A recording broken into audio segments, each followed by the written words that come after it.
نحمده ونصلي ونسلم على رسوله الكريم أما بعد فأعوذ بالله من الشيطان الرجيم بسم الله الرحمن الرحيم رب اشرح لي صدري ويسر لي أمري واحلل عقدة من لساني يفقه قولي ربنا آتنا في الدنيا حسنة وفي الآخرة حسنة وقنا عذاب النار آمين بجاه سيد المرسلين صلی اللہ علیہ وسلم۔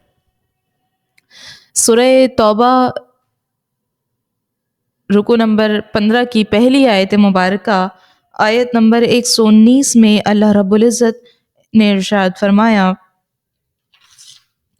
اے ایمان والو، اللہ سے ڈرو اور سچوں کے ساتھ ہو جاؤ، یعنی ان لوگوں کے ساتھ ہو جاؤ جو ایمان میں سچے ہیں، مخلص ہیں، رسول اللہ صلی اللہ علیہ وسلم کی اخلاص کے ساتھ تصدیق کرتے ہیں۔ حضرت سعید بن جبیر رضی اللہ عنہ کا قول ہے کہ صادقین سے حضرت ابو بکر عمر مراد ہیں، اور ابن جریج کہتے ہیں کہ اس سے مہاجرین مراد ہیں، اور حضرت عبداللہ رضی اللہ تعالی عنہما نے فرمایا کہ اس سے وہ لوگ مراد ہیں جن کی نیتیں سچی رہی ہیں، ان کے دل اور اعمال سیدھے رہے اور وہ اخلاص کے ساتھ غزوہ تبوک میں حاضر ہوئے۔ اس آیت کریمہ میں اللہ رب العزت نے سچوں کے ساتھ ہونے کا حکم ارشاد فرمایا ہے۔ یقیناً سچائی کی بہت زیادہ فضیلت ہے، اور سچائی کی فضیلت پر کئی احادیث مبارکہ مروی ہے۔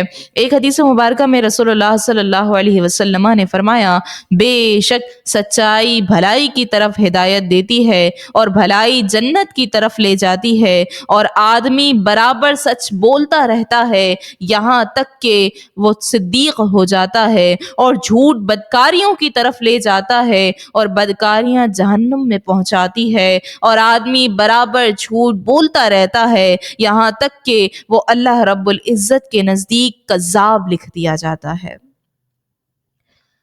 اور ایک حدیث مبارکہ میں فرمایا کہ میں نے دیکھا کہ دو شخص میرے پاس آ کر کہنے لگے کہ جس شخص کو آپ نے شب معراج دیکھا کہ اس کے جبڑے چیرے جا رہے ہیں، وہ بہت جھوٹا آدمی ہے، ایسی بے پر کی اڑاتا تھا کہ اس کا جھوٹ اطراف عالم میں پھیل جاتا تھا، پس قیامت تک اس کے ساتھ یہی کیا جاتا رہے گا۔ اللہ اکبر۔ اللہ ہمیں سچ بولنے اور جھوٹ سے بچنے کی توفیق مرحمت فرمائے۔ اس آیت میں نیک لوگوں کی صحبت میں بیٹھنے کا بھی ثبوت ملتا ہے، کیونکہ ان کے ساتھ ہونے کی ایک صورت ان کی صحبت اختیار کرنا بھی ہے، اور ان کی صحبت اختیار کرنے کا ایک اثر یہ ہوتا ہے کہ ان کی سیرت اور کردار اور اچھے اعمال دیکھ کر خود کو بھی گناہوں سے بچنے اور نیکیاں کرنے کی توفیق مل جاتی ہے، اور ایک اثر یہ ہوتا ہے کہ دل کی سختی ختم ہوتی ہے اور اس میں رقت اور نرمی محسوس ہوتی ہے، ایمان پر خاتمے اور قبر و حشر کے ہولناک معاملات کی فکر نصیب ہوتی ہے۔ اس لیے ہر مسلمان کو تو یہ چاہیے کہ وہ نیک بندوں سے تعلقات بنائے اور ان کی صحبت اختیار کرے، اور کسی کی بھی صحبت اختیار کرنے سے پہلے غور کر لے کہ وہ کس کی صحبت اختیار کر رہا ہے۔ ایک حدیث مبارکہ میں رسول اللہ صلی اللہ علیہ وسلم نے فرمایا کہ آدمی اپنے دوست کے دین پر ہوتا ہے۔ غور سے سنیں اس حدیث کو، آدمی جو ہے وہ اپنے دوست کے دین پر ہوتا ہے، تو اسے دیکھنا یہ چاہیے کہ وہ کس سے دوستی کر رہا ہے، تو جیسی وہ صحبت اختیار کرے گا وہ ویسا ہی بن جائے گا۔ اور دیندار دوست تلاش کرنے کی ترغیب دیتے ہوئے حضرت عمر فاروق رضی اللہ عنہ فرماتے ہیں کہ سچے دوست تلاش کرو اور ان کی پناہ میں زندگی گزارو، کیونکہ وہ خوشی کی حالت میں زینت اور آزمائش کے وقت سامان ہے، اور کسی گناہ گار کی صحبت اختیار نہ کرو ورنہ اس سے گناہ کرنا ہی سیکھو گے۔ اور حضرت امام جعفر صادق فرماتے ہیں، آپ کا یہ قول بڑا ہی پیارا ہے، فرماتے ہیں کہ 5 قسم کے آدمیوں کی صحبت اختیار نہ کرو۔ اب وہ 5 قسم کے آدمی کون ہیں جن کی صحبت اختیار نہیں کرنی؟ آئیے سنتے ہیں۔ پہلا تو وہ شخص جو کہ جھوٹ بولنے والا ہو، کیونکہ تم اس سے دھوکا کھاؤ گے۔ وہ سراب یعنی صحرا میں پانی نظر آنے والی ریت کی طرح ہے، وہ دور والے کو تیرے قریب کر دے گا اور قریب والے کو تجھ سے دور کر دے گا۔ اور دوسرا وہ شخص جو کہ بے وقوف ہو، بے وقوف آدمی کیونکہ اس سے تمہیں کچھ بھی حاصل نہیں ہوگا، وہ تمہیں نفع پہنچانا چاہے گا لیکن نقصان پہنچا بیٹھے گا۔ اور تیسرا بخیل شخص، کیونکہ جب تمہیں اس کی زیادہ ضرورت ہوگی تو وہ دوستی ختم کر دے گا، اور بزدل شخص کیونکہ یہ مشکل وقت میں تمہارا ساتھ چھوڑ کر بھاگ جائے گا۔ اور پانچواں شخص وہ شخص جو فاسق ہو، کیونکہ وہ تمہیں ایک لقمے یا اس سے بھی کم قیمت میں بیچ دے گا۔ کسی نے پوچھا کہ لقمے سے کم کیا ہے؟ تو آپ نے فرمایا لالچ رکھنا اور اسے نہ پانا۔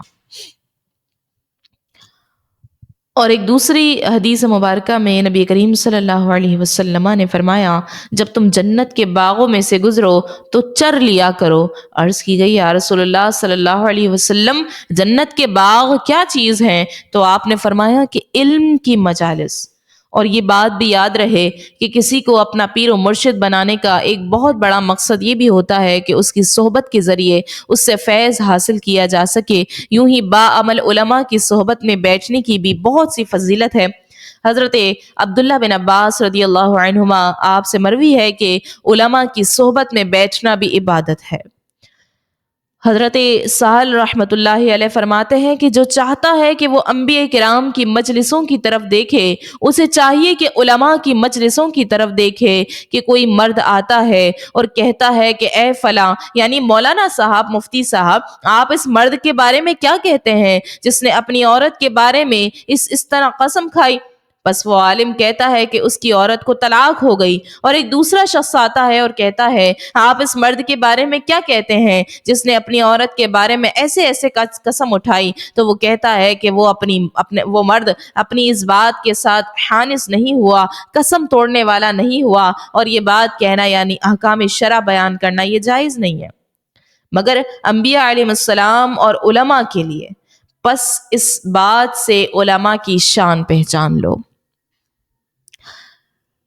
ایک حدیث مبارکہ ہے، فرمایا کہ جو علماء کی صحبت میں بیٹھا تحقیق وہ میری صحبت میں بیٹھا، اور جو میری صحبت میں بیٹھا یقیناً وہ اللہ کی بارگاہ میں بیٹھا۔ سبحان اللہ۔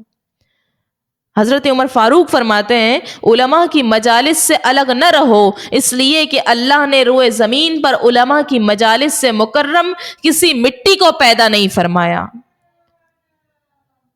اور حضرت سفیان بن عیینہ فرماتے ہیں کہ حضرت عیسیٰ علیہ السلام کا ارشاد ہے ایسے لوگوں کی صحبت اختیار کرو جن کی صورت دیکھ کر تمہیں خدا یاد آئے، جن کی گفتگو تمہارے علم میں اضافہ کرے، جن کا عمل تمہیں آخرت کا شوق دلائے۔ اللہ تبارک و تعالی ہمیں نیک لوگوں کو اپنا دوست بنانے، علم کی مجالس اور علماء کی صحبت میں بیٹھنے کی ہم سب کو توفیق مرحمت فرمائے، آمین۔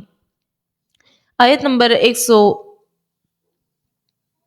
میں اللہ رب العزت ارشاد فرماتا ہے اہل مدینہ اور ان کے ارد گرد رہنے والے دیہاتیوں کے لیے مناسب نہیں تھا کہ وہ اللہ کے رسول سے پیچھے بیٹھے رہیں، اور نہ یہ کہ ان کی جان سے زیادہ اپنی جانوں کو عزیز سمجھیں۔ یہ اس لیے ہے کہ اللہ کے راستے میں انہیں جو پیاس یا تکلیف یا بھوک پہنچتی ہے، اور جہاں کفار کو غصہ دلانے والی جگہ پر قدم رکھتے ہیں، اور جو کچھ دشمن سے حاصل کرتے ہیں، اس سب کے بدلے ان کے لیے نیک عمل لکھا جاتا ہے۔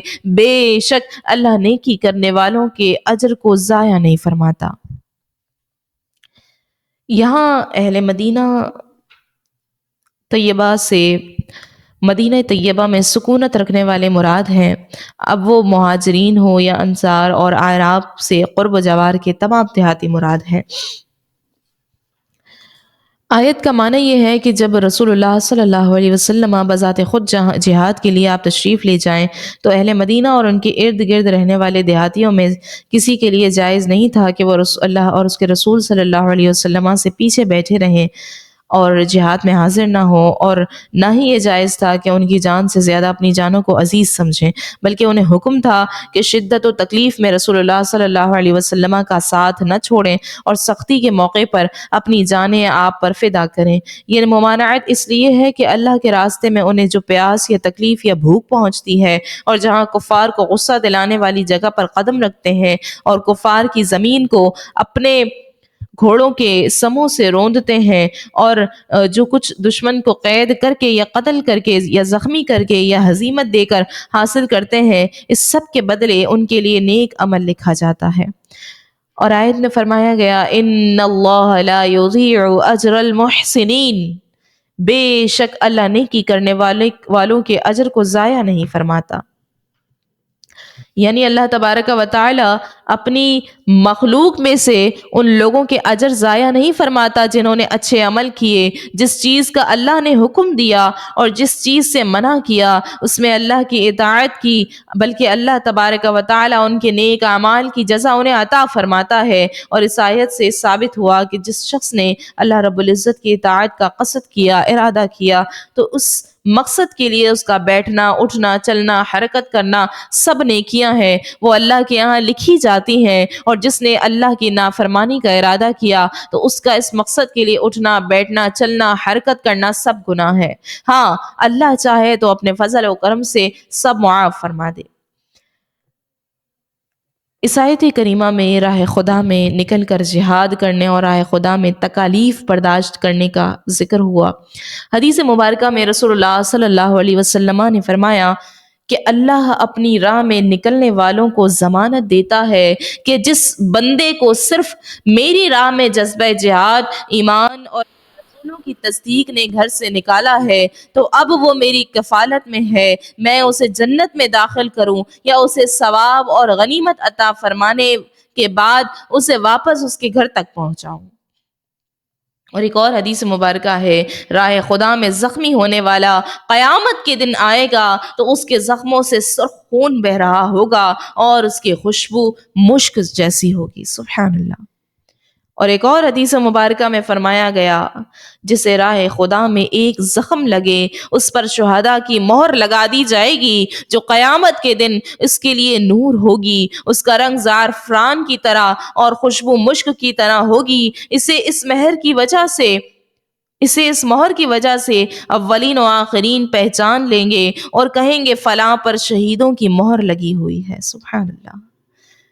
ایک اور حدیث مبارکہ میں فرمایا، جس بندے کے پاؤں راہ خدا میں گرد آلود ہوئے انہیں جہنم کی آگ نہ چھوئے گی۔ سبحان اللہ۔ اللہ تبارک و تعالی ہمیں عافیت عطا فرمائے اور اپنی راہ میں آنے والی تکالیف برداشت کرنے کی ہمت اور توفیق ہم سب کو نصیب فرمائے۔ آیت نمبر 121 میں اللہ رب العزت ارشاد فرماتا ہے، اور جو کچھ تھوڑا اور زیادہ وہ خرچ کرتے ہیں اور جو وعدی وہ طے کرتے ہیں سب ان کے لیے لکھا جاتا ہے تاکہ اللہ ان کے بہتر کاموں کا انہیں بدلہ عطا فرمائے۔ آیت مبارکہ کا خلاصہ یہ ہے کہ جو کچھ تھوڑا مثلاً ایک کھجور یا زیادہ وہ خرچ کرتے ہیں، جیسا کہ حضرت عثمان غنی نے غزوہ تبوک میں خرچ کیا، اور اپنے سفر میں آنے اور جانے کے دوران جو وادی وہ طے کرتے ہیں تو ان کا راہ خدا میں خرچ کرنا اور وادیاں عبور کرنا سب ان کے لیے لکھا جاتا ہے تاکہ اللہ رب العزت ان کے کاموں کا انہیں بدلہ عطا فرمائے۔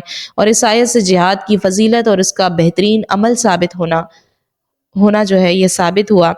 جہاد میں مال خرچ کرنے اور جہاد میں شریک ہونے کے بہت سے فضائل ہیں۔ کثرت کے ساتھ احادیث مبارکہ میں اس کی فضیلت کو بیان فرمایا گیا ہے۔ رسول اللہ صلی اللہ علیہ وسلم نے فرمایا کہ جو اللہ کی راہ میں خرچ کرے تو اس کے لیے 700 گنا لکھا جاتا ہے۔ ایک اور حدیث میں فرمایا، اللہ تبارک و تعالیٰ کی راہ میں صبح کو جانا یا شام کو جانا دنیا و ما فیہا سے بہتر ہے۔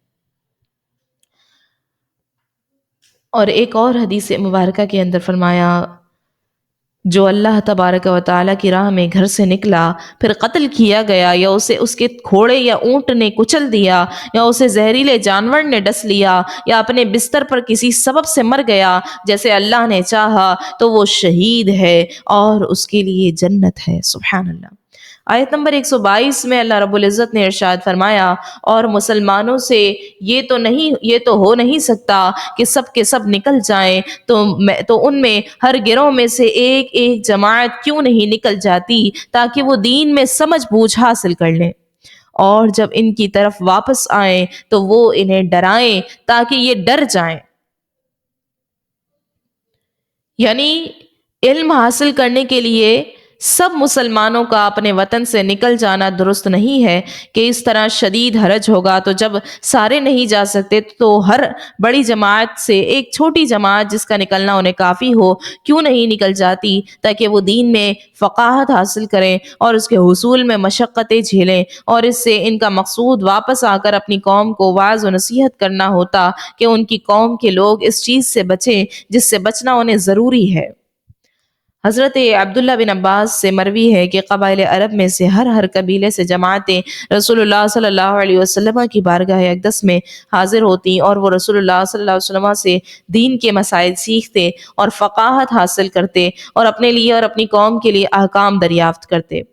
رسول اللہ صلی اللہ علیہ وسلم انہیں اللہ اور اس کے رسول کی فرمانبرداری کا حکم دیتے اور نماز، زکوٰۃ وغیرہ کی تعلیم کے لیے انہیں ان کی قوم پر مامور فرماتے۔ جب وہ لوگ اپنی قوم میں پہنچتے تو اعلان کر دیتے کہ جو اسلام لائے وہ ہم میں سے ہے، اور لوگوں کو خدا کا خوف دلاتے اور دین کی مخالفت سے ڈراتے۔ یہ رسول اللہ صلی اللہ علیہ وسلم کا معجزہ عظیمہ ہے کہ بالکل بے پڑھے لوگوں کو بہت تھوڑے عرصے میں دین کے احکام کا عالم اور قوم کا ہادی بنا دیا۔ سبحان اللہ۔ اب اس آیت سے کچھ مسائل ہمیں معلوم ہوتے ہیں۔ ایک تو مسئلہ یہ کہ علم دین حاصل کرنا یہ فرض ہے، اور اس کی تفصیل یہ ہے کہ جو چیزیں بندے پر فرض واجب ہیں اور جو اس کے لیے ممنوع حرام ہے اور اسے درپیش ہیں ان کا سیکھنا فرض عین ہے، اور اس سے زائد علم حاصل کرنا یہ فرض کفایہ ہے۔ ایک حدیث مبارکہ میں رسول اللہ صلی اللہ علیہ وسلم نے فرمایا کہ علم سیکھنا ہر مسلمان پر فرض ہے، اور امام شافعی فرماتے ہیں کہ علم سیکھنا نفل نماز سے بھی افضل ہے۔ اور دوسرا مسئلہ یہ معلوم ہوتا ہے کہ علم حاصل کرنے کے لیے سفر کی ضرورت پڑے تو سفر کیا جائے۔ طلب علم کے لیے سفر کا حکم حدیث شریف میں ہے، فرمایا کہ جو شخص طلب علم کے لیے راہ چلے اللہ اس کے لیے جنت کی راہ آسان کر دیتا ہے۔ سبحان اللہ۔ اور فقہ افضل ترین علوم میں سے ہے، یہ مسئلہ بھی ہمیں معلوم ہوتا ہے۔ رسول اللہ صلی اللہ علیہ وسلم نے فرمایا اللہ تبارک و تعالی جس کے لیے بہتری چاہتا ہے اس کو دین میں فقیہ بناتا ہے، میں تقسیم کرنے والا ہوں اور اللہ رب العزت دینے والا ہے۔ ایک اور حدیث مبارکہ میں فرمایا کہ ایک فقیہ شیطان پر 1000 عابدوں سے زیادہ سخت ہے۔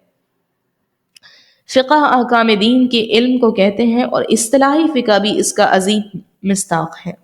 اسی آیت مبارکہ پر سورہ توبہ کے رکو نمبر 15 کا اختتام ہوتا ہے۔